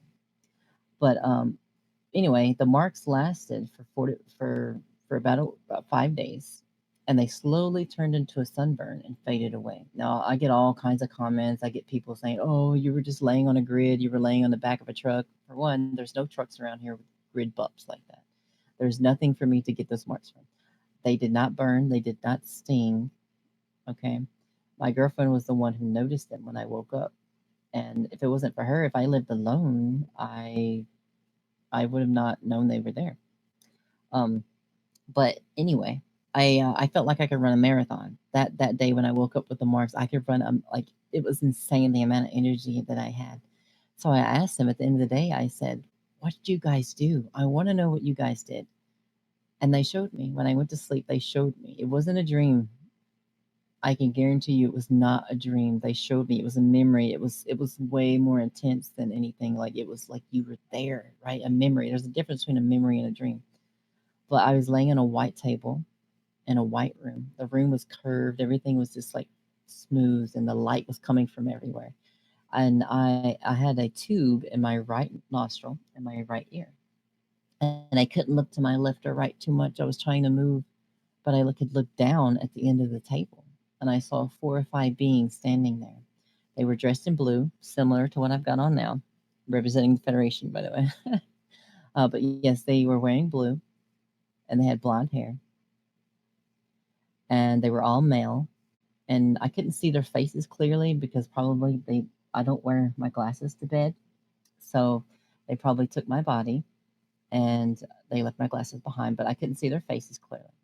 But in my mind, they said, "Shh, it's okay." And then I passed back out on the table, just like before. Remember, he said, "Shh, it's okay," and they always do that. And I passed back out. So that is a reoccurring thing with my taken experiences. But yeah, I woke up in the morning with that memory, and I was like, "Oh my God, thank you so much!" And ever since then, I've met the Pleiadians in my room. I've seen them standing beside my couch. Sometimes I sleep on the couch, and I wake up and I see one standing there, but I can't wake up all the way. But I feel this feeling of love and protection coming from them, and it was a male. And he was just standing there, and I was like, "Hmm," and I just went back to sleep. And then I've seen them in my dreams. They come to me. Sometimes they just smile at me and they're just checking on me. And sometimes, or not sometimes, there's one thing I want to talk about here. I know I'm going over. I apologize. No, I no, just no. want to. You're fine. You're fine. I'm worried about your time too. So Oh no, it's the yeah, afternoon. I'm yeah. pretty good. So when I went to contact in the desert, I know a lot of people are going to find this hard to believe, but I know I've said a lot of stuff that people are going to find hard to believe. So when I went to Contact in the Desert, if you're not familiar to what that is like UFO Woodstock. That is like the UFO convention of the year. And I'm gonna try to go back next year. It's like I was actually invited there by the ETs. That's a whole nother story. But I saw two Pleiadian women at the convention, and I was not the only one who saw them. They were standing about 5, 6 feet away from Chris Bledsoe's booth, and they were just kind of listening to him very loosely, very casually, and they just kind of seemed really out of place. And they were just standing really still, and everybody was walking around, and they were just like there was something about them. So I approached them, and I immediately thought like, oh my god, they look like Pleiadians, and then something just went, and it popped out of my head, right? And I was just captivated by their eyes, and it was just like but I started networking. I told them about the organization, the United Experiences Initiative, and we'll get into that in a minute. But I was networking. I was telling them, giving them a business card, and the whole time they were just like, "Mm-hmm." I don't even think they verbalized it. They just were like just listening very quietly. They didn't say a word, and they were just staring at me so elegantly, so angelic like. And when I walked away, they just kept staring at me like imagine that you walked away from me and I'm the Pleiadian, right? And she was just like it's very, very odd, right? And the other one that looked just like her, she was peeking over her head too, like this. Like I can't make this stuff up. It was just like really uncanny and weird, but also very loving and beautiful. But here's the thing. When I got home all the way back to Tennessee, it popped in my head and I was like, oh my God, those are Pleiadians. They were wearing velvet suits, by the way, black velvet in California. Okay. But it popped in my head. I was like, oh my God, those are Pleiadians. They were suppressing my thoughts. As soon as I walked up to them and made that connection, they were like, nope, you're not supposed to know that right now because you've got to network for the United Experiences Initiative. And yeah. So. I guess it's neat that they go to festivals. Yeah, I know. Yeah. Yeah, it is funny, isn't Yeah. it? Yeah. It takes a lot of vibration to do that. Yeah, to I don't feel right know if energy. I don't know if I ran into them at the Saucers over Appalachia, but it's good to know that they like the party too. So it's Yeah. so all right. So I guess going into it, how would you respond if people were to say that what you say is misleading or exaggerated or performance based? How would you respond to something Okay. like that or that kind of criticism? So what I would say is that don't take it from me.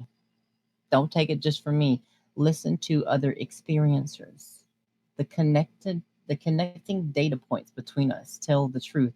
Now, a lot of people are expecting disclosure to come from the government, some big announcement, right?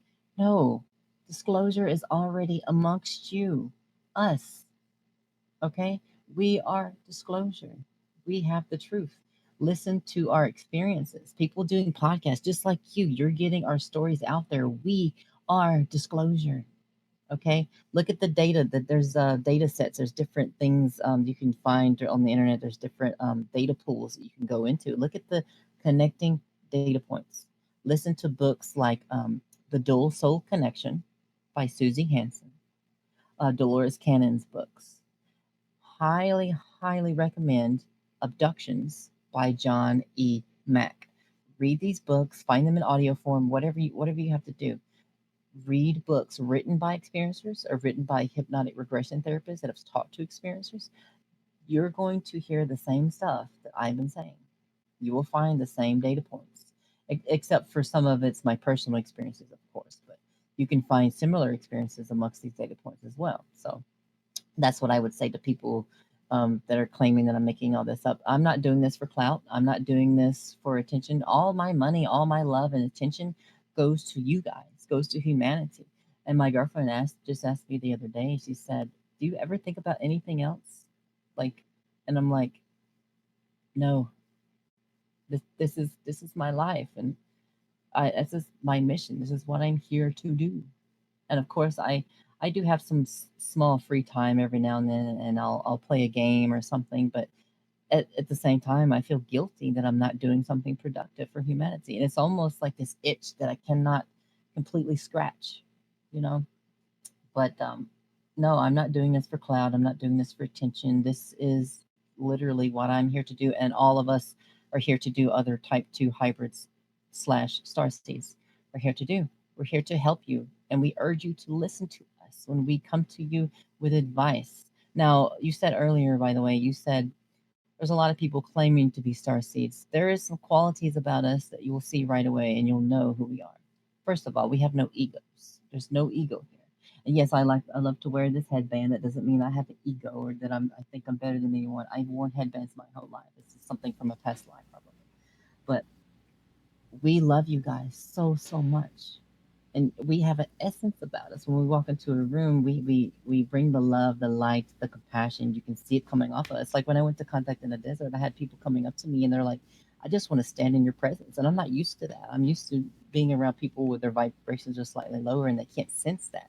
So if your vibration is high enough, you will sense us. You will know who a true starseed is.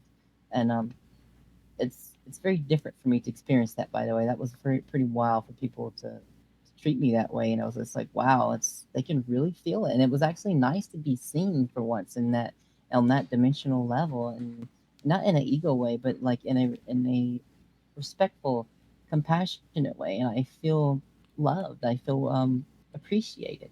But anyway, that's what I want to say on that. I know we're running out of time. Should we talk about one last thing about the United Experiencers Initiative? Yeah, here in just a moment, unless you got to Okay. run. It's so Okay.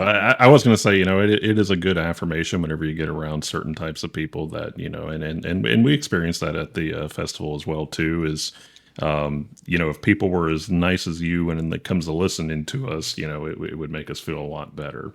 So I know that we take everything with a grain of salt, and we tend to not laugh at people, but laugh with them, in some of their Yeah. stories, which I think that's what we've done here a little bit today. It's, Hmm. and that's, I think that's what people want to hear, though, is that whether you believe me or not, it's good to have a safe place to tell a story, or share your story.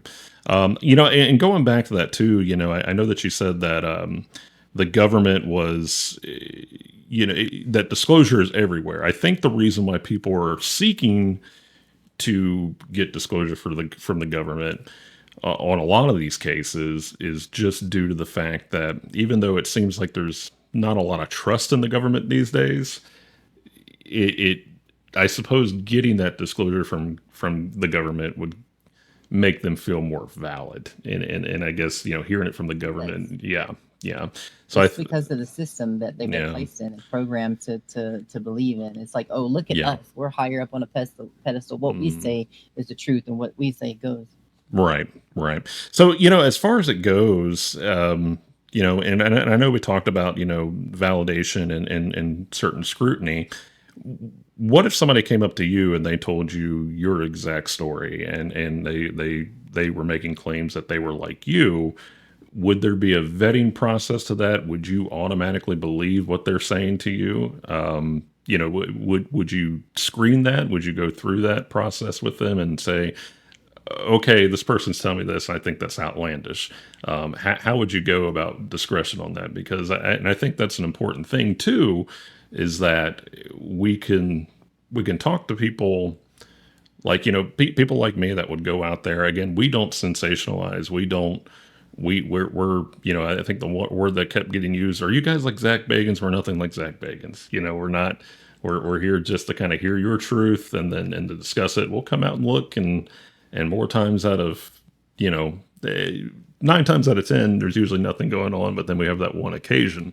If you had somebody come up to you with your exact story, or a very similar story, how would you vet that process, to see if they were, Okay. valid, or if they were just blowing smoke, so to speak? Okay. So here's the thing. Of course, people can claim stuff, and they could be lying. They could be saying exactly what they want me to hear. But we have to look at their actions, and there's a vibrational element to this too. If you're an experiencer, if you are a type 2 hybrid star seed, you can see right through these people. You know exactly who they are and if they're actually genuine or not. So there is a type of automatic vetting when it comes to us. So you can't fool us. So another like obvious thing other than like the vibrational thing that other people can notice is, what do they put their time into? Do they actually like spend most of their money on other people or organizations to help humanity, or something? Are they in a service to self? There's a certain quality to people. You can tell if they have an ego problem, right? If they, it's like, oh, I'm spiritual, so I am better than you. That is running rampant right now, and true spiritualism is not like hierarchy. true spiritualism is centering yourself, going within, quieting your mind, and finding God divinity within yourself, and knowing that we're all equal in the playing field. Everyone and everything is equal. And if you see that in them and don't see ego, then they are telling the truth. Okay, well that's a good answer. So, looking at your live last night, one thing that I did notice on there too, and again, just stop me if I'm asking too many questions. So whenever I was on your live last night and looking through it, and along with the fellow Wendibros, I saw the word cult, and I know and it literally is a 4-letter word. So a lot of the things that you do talk about here, though, are things that are taught in religion. Whether it's organized religion or just faith in general. And for me, I don't assign myself to any denomination. I was raised Catholic, then Methodist, and then, we broke away from those churches. And my parents were like, we want you to find God on your own and not have indoctrination through religion. So I follow a lot of practices of Buddhist teachings and Jesus. And that's just a personal note on my end too. But as far as it goes, as far as religion and indoctrination, how do you handle somebody that was to say that, you are trying to organize a form of religion, or you could possibly be, and again, I mean no offense by this, it's No, on my end, it's a legitimate question. How would you handle somebody that says that, you could possibly be an emerging cult-like mentality? The things that you're perpetuating could be perceived as, the basis of an organized new faith. Well, so here's the thing. Throughout history, there has been a suppression when it comes to spirituality, and it's religion. Religious groups have been suppressing us, and it goes all the way back to like the Celtics and Wiccan and all of that stuff. They labeled us as evil and bad. And now, instead of labeling us evil and bad, they just been labeling us as cults. Anything that involves with it, loving yourself and loving each other, oh, it's a cult. It's a cult. Everything's a cult. There are cults. I'm not saying that cults don't exist. And I do believe that most religions, especially, no offense to you or anyone, that most. No, I think I agree with what you're getting ready to say.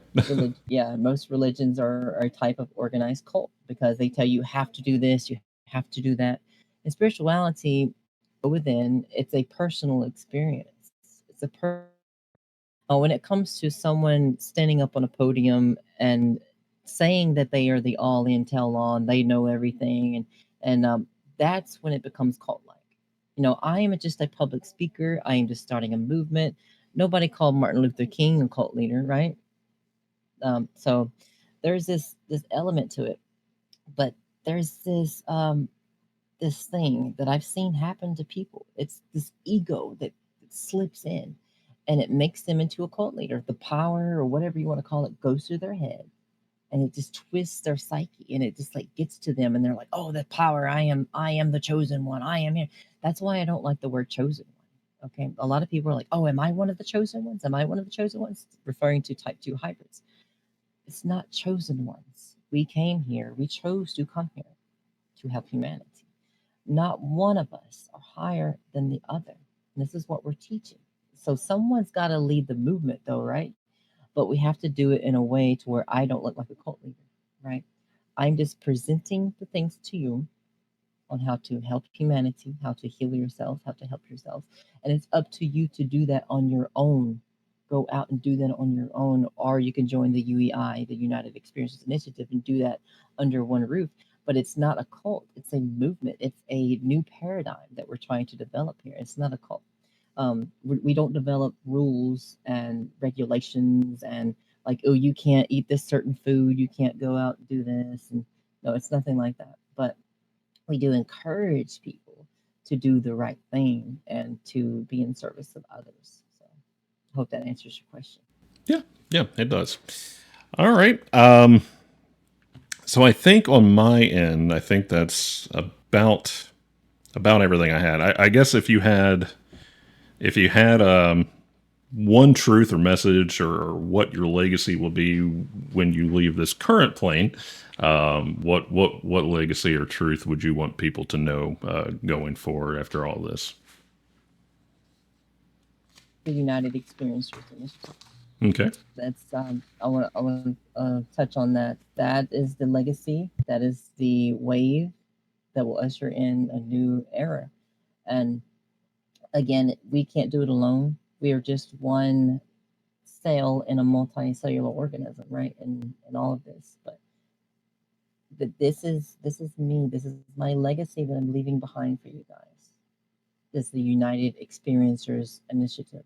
Now, it is going to be an international nonprofit. We're still getting our 501c3 established, and we are calling experiencers, whether you're a type 2 hybrid, someone who's seen a saucer, someone who's met them, and other people who want a better world. Now, the reason we're calling experiencers to come out and be brave, we're giving them a voice, we're giving them the power to speak out and be in a group, right? Because we are stronger in numbers. We are disclosure. We're calling you guys to come out so we can eventually teach you guys, teach the rest of the world what we've been taught, which is love and compassion, that we are all one. This is the message that the ETs, that the Federation wants us to tell you, is that we are all one, we are connected, we are God divinity, divine. The kingdom of heaven is within yourself. It's not out here. There's no God to pray to out there. The God is you, it's within you. So the United Experiences Initiative is going to do way much more than that as well. We're going to be developing school systems to teach people psychic abilities, get back to our ancient techniques and ancient ways, to get back to good spiritual health, mental health. All of this stuff is it's the basis, it's the ground level of creating a new society. We need to start with the children, teach the children how to be better people, okay, and have good mental health, and teach them psychic abilities at an early age, and they can feel that love and that divine connection right from the beginning. So we're also going to be creating laws. I'm developing a bill right now to protect experiencers in the workplace. It's called the EPA bill, the Experiencer Protection Initiative Act, something like that. But yeah, it's the EPA bill. We are going to try to get it passed in Congress. I do have some friends in high places within disclosure right now, and I'm turning a lot of heads. People are watching, people are listening to see what I'm going to do, but some of them are helping me. But this bill is going to protect experiencers in the workplace and other organizations if they come out and speak about their truths, that they can't get fired. Because sometimes we get fired for telling the truth or speaking our truths, and we are going to stop that. We need the foundation. We need the rock solid foundation for experiencers to come out. So yes, the act needs to be passed. The bill needs to be passed, but we're also going to advocate for denuclearization of the planet, helping the planet, getting chemicals and everything out of the water, and just all of this stuff. And there's going to be different branches within the UAI to do all this. But we're also going to do peaceful set-ins or protests and stuff like that, like peaceful protests, of course. Um, but all of this is to increase people's frequency to get them into the new age of ascension, where we can be connected with the ETs and the galactic community. One day, all of you will be a part of the Galactic Federation, and you can go forth and do amazing things within the galaxy. We're going to advocate for dismantling the whole government system. We're going to develop a whole new thing, working with people within that's developing the new paradigms and stuff in the next world coming. We're going to tear down the whole 9 to 5 job systems where you don't have to work till you're like old and gray. It's ridiculous. This is literally like one of the only planets that does that in this galaxy. We are in a slave system. Yes, slavery was abolished, but it was just it wasn't really. It was just relabeled. So anyway, that's what the UEI is about. If anyone's listening to this and you want to know more about it, just check out the links in the description in the description. We do have a Discord. We're still working on building the website. We need more funds. Unfortunately, that's how the society that we live in right now, but we're going to get that taken care of in the future. So there's other things in store for you guys that the Federation wants to get done, but I can't talk about those publicly. Those will be after the UEI and for the New World. But yeah, if you guys contact me, you see my number, you see my email, you see the Discord link. If you can't get into the Discord, please email me and I'll send you another link because sometimes it doesn't work. But that this is the message, this is the legacy that I'm leaving for you. The message that I'm leaving with you today is remember that you are amazing. You're so powerful. All of you humans are so powerful. You have no idea the capabilities that you guys have locked away inside of you. And we're here to help you bring that out. We're here to usher you into a new world, a divine heavenly city on earth. And I really hope we can make that happen for you. But you have to reach halfway to us. You have to, we can lead you to the water, but it's up to you to drink it. So thank you so much. What's a good email for them to reach out to you to? It's contact.theUEI@gmail.com. Now, we do have another email with our domain, but that's the one that we're using right now for now. Still, it's contact.theUEI@gmail.com. Okay. Good, good. One thing that you touched on though is about they laugh at our 9 to 5 jobs. Do they have hourly employees on other planets? Do they have to punch in just like? Do they get lunch breaks? They okay. Some of them do have missions and things that they sign up for, but they can opt out. They can say, "Okay, I don't want to do this anymore," and they'll just have someone else come and take their spot. But they do it in service to others and satisfaction of knowing that they're contributing to something great. It's not to gain money to buy things. It's to know that you're making a difference and you actually do it out of the goodness of your heart because that's what you want to do because it brings you love and fulfillment knowing that you're helping a great cause and whatever task you're doing. So in the future we're going to have lots of artificial intelligence robots and things doing a lot of jobs for us and eco culture. We're going to be coexisting with our technology and the planet. That's the thing, humans go against the planet, right? We need to work with the planet finally in coexistence with it, not against it. So yeah. Yeah, I think that's already kind of going through with AI and technology and stuff too. Mm-hmm. All right, well, I think that's all I have. I had a general observation, and this is a call out to you. I noticed that you swatted that mosquito on your live stream last night. No, I can't hear you. I noticed that you swatted that mosquito on your live stream last night, and that was not very yes. that was not very namaste. Yeah. As a reaction, I really hate when that happens. I just pay the mosquito respect Yeah, well, and I just send them back to source. well, my wife saved a wasp yesterday, and so don't worry about it. It's I just thought that was she noticed that last night. She goes, she swatted the mosquito. So, all right. Well, Nadalee, it has been a very interesting talk, and I do feel like we could probably keep going on. There's still a lot of questions I could probably ask you. I definitely like to get you back on eventually, and I appreciate you taking the time out for us, and to all your TikTok followers that tuned in, truly appreciate them for taking time out of their day to listen to you and also listen to me ramble on with different questions and observations and my poorly timed jokes at times. So, if there is one question that you wish we'd ask, what do you have a question that we didn't ask you that you wish that we did? Yes, there's just one. How do you contact the ETs? How do you establish communication with them? Now there is a pinned video on my TikTok channel, and I can give you a copy of that as well, and you guys can upload that at anywhere you want. But I'll give you the quick rundown. First of all, it's preliminary steps before you start doing this, but you can do these preliminary steps at any time while trying to contact them. So work on yourself, like we said, start loving yourself, loving others, be in service to others, learn forgiveness, like we talked about earlier, and practice all of that daily. Be in service to others, love, feel that love, that oneness within yourself, find God within yourself.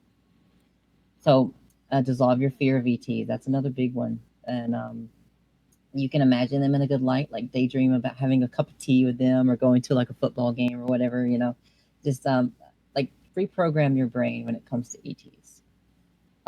So the preliminary steps, the actual steps are pick yourself a nice spot. You can do day or night. Night is preferred for most people because it's easier on our eyes and we can see them easier. So you go out, and I want you to close your eyes, and I want you to listen to everything around you. Listen to the sounds. Just relax and focus on your breathing too. And listen to the sounds around you and know that you are everything. Everything that you hear, you are that. That is an outer extension of you. You can do one thing at a time. The birds, the wind, the planes, the cars, anything that you hear, it's all an outer extension of you. We're all part of this dream reality. Then I want you to open your eyes, and I want you to put another layer on that. I want you to look and see and know that everything you see around you is you. Then I want you to imagine and go out further. You are the planet. You are the solar system. You are the galaxy. You are the universe. You are God. You are everything.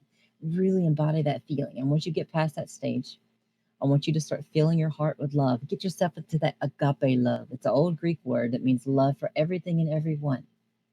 Get yourself into that loving state. Think about pets, friends, family, anything and everything that you love or love to do, like art. Think about that love. Fill your heart with that joy and happiness, because telepathic communication comes from the heart, not just the mind. The mind directs it where to go, but the heart, the emotions, energy and motion, that's what telepathic communication is. So after you fill your heart with love, I want you to send it out to the universe, send it out to all the beings in existence and say, I am here. Mentally, just push out the intention. I am here. Feel my love. Really push out that love. Have the intention, and they will come to you. And when they do, show them compassion, show them love. And I know you'll freak out probably, as you know, most people do, but just keep breathing and know that you're okay. You invited them to you. And if they're positive, they will be there because you're putting out positivity. So just know that they are there for you and you called them there. But just, yeah, it could take a day, it could take a week, it could take a month. I've had hundreds of people come back to me and they're like, oh my God, it worked. Now, some people like Stephen Greer has called this CE5. He coined that term, but this is a more simpler version of literally contacting our galactic brothers and sisters. Well, thank you for sharing that, and don't do like I do, and I'll make sure I link that video into this before we go live, or before we actually release this, and scream at the sky like I did last night. So yeah. So I was, show me, it's so I probably wasn't very namaste last night. I would love to go out with you on the mountain, and we can do it together. We can. Well, I've already talked to John about it, and I think we're going to try to get out there with some of our equipment just to kind of see what it's all about and see what we can catch and find on our end too. So we kind of feel like the X-Files in a way, because even though we handle everything with scrutiny, we want to believe. So, well, Nadalee, aka Nebula on TikTok, thank you so much for coming on. And it's been it's been a little over 2 hours. Doesn't feel like it. So I know, there's not enough time in the day, even though we always like to say that time is just a perceived thing here and there. But yeah, thank you for having me, and all your TikTok followers that tuned in, thank you for again listening to us ramble for over 2 hours, and I hope that you all take care of yourselves, and that you take care of that mental health.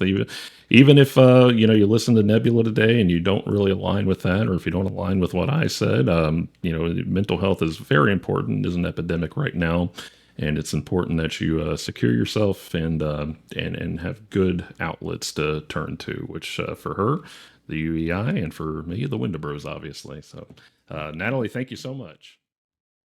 And that was Nadalee Hill, unfiltered and utterly herself. A hybrid, a summoner, an experiencer, a voice for what she calls the United Experiencers Initiative. Extraordinary claims indeed. And Doug approached them the only way we know how, with questions, not conclusions. We're not here to tell you what's true. We're here to give truth room to breathe, and sometimes that means letting the strange speak for itself. Whether you walk away convinced, confused, or simply more curious than before, we're glad you walked with us at all. Until next time, keep your mind open, your feet on the ground, and your eyes on the sky. The Wendibros would like to give a big thanks to Nadalee Hill for sharing her incredible story with us.